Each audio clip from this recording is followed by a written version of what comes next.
آج کل ہم سب ایک ایسی دنیا میں رہتے ہیں جہاں ہر دن نئی نئی تحریروں اور ڈیزائنوں کا انبار لگا رہتا ہے، لیکن کتنی ہی بار ہم ان میں سے بہت ساری چیزوں کو نظر انداز کر دیتے ہیں۔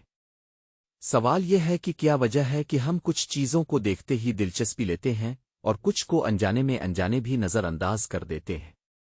یہاں تک کہ بعض اوقات ہمارے اوڑک ہی ایسے مواقع آتے ہیں جنہیں ہم اپنی زندگی میں شامل کر سکتے ہیں، لیکن ہم انہیں محسوس نہیں کر پاتے۔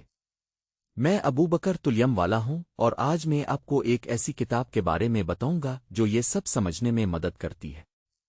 یہ کتاب او Mastering Emotional Engagement in Content and Design کے عنوان سے ہے، جسے ایک ماہر نے لکھا ہے جو انسانی جذبات اور ذہانت کو سمجھنے کا مر ہے۔ یہ کتاب ہماری زندگی کی مختلف جہتوں کو سمجھنے اور ان سے سبق لینے کے لیے ایک نئی راہ دکھاتی ہے۔ میں نے بچپن میں ایک دلچسپ کہانی سنی تھی جس میں ایک بوڑھا آدمی تھا جو اپنے گاؤں کے بچوں کو کہانی سنانے کے لیے جانا جاتا تھا۔ وہ اپنی کہانیوں میں ایسے جذباتی رنگ بھرتا تھا کہ بچے اس کی کہانیوں میں کھو جاتے تھے۔ وہ انہیں محبت اور سمجھداری کی کہانیاں سنانے کے لیے مشہور تھا۔ ایک دن گاؤں کے بچوں نے اسے پوچھا کہ وہ اتنی اچھی کہانیاں کیوں سناتا ہے، تو اس نے جواب دیا کہ وہ ان کہانیوں کو سن کر بچوں کے دل میں چھپے جذبات کو سمجھنے کی کوشش کرتا ہے۔ یہی وجہ ہے کہ وہ اپنی کہانیوں میں جذباتی رنگ بھرتا ہے۔ پہلی سبق یہ ہے کہ ہمارے جذبات ہماری زندگی کو تشکیل دیتے ہیں۔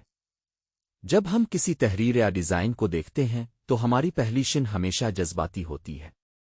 اگر وہ تحریر یا ڈیزائن ہمیشہ ہماری جذباتی ضروریات کو پورا کرتی ہے تو ہم اسے دیکھنے میں دلچسپی لیتے ہیں۔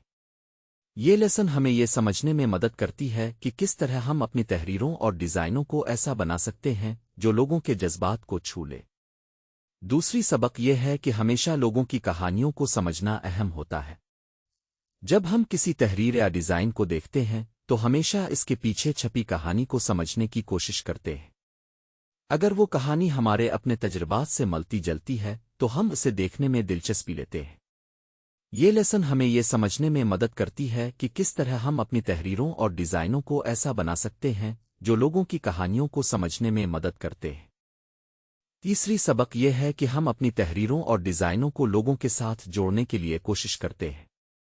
جب ہم کسی تحریر یا ڈیزائن کو دیکھتے ہیں تو ہمیشہ اسے اپنے ساتھ جوڑنے کی کوشش کرتے ہیں۔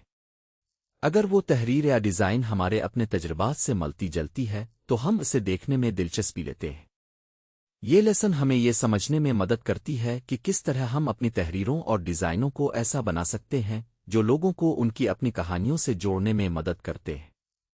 آج کی اس کہانی کے آخر میں آپ سے یہ کہنا چاہتا ہوں کہ جب ہم اپنی تحریروں اور ڈیزائنوں کو ایسا بنا سکتے ہیں جو لوگوں کے جذبات کو چھو لے تو ہم اپنی زندگی کو بہتر بنا سکتے ہیں۔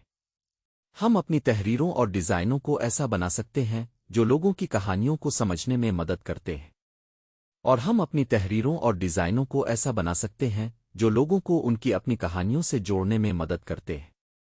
تو آج سے ہی ہم اپنی تحریروں اور ڈیزائنوں کو ایسا بنا سکتے ہیں جو لوگوں کے دل کو چھو لے، جو لوگوں کی کہانیوں کو سمجھنے میں مدد کرتے ہیں، اور جو لوگوں کو ان کی اپنی کہانیوں سے جوڑنے میں مدد کرتے ہیں۔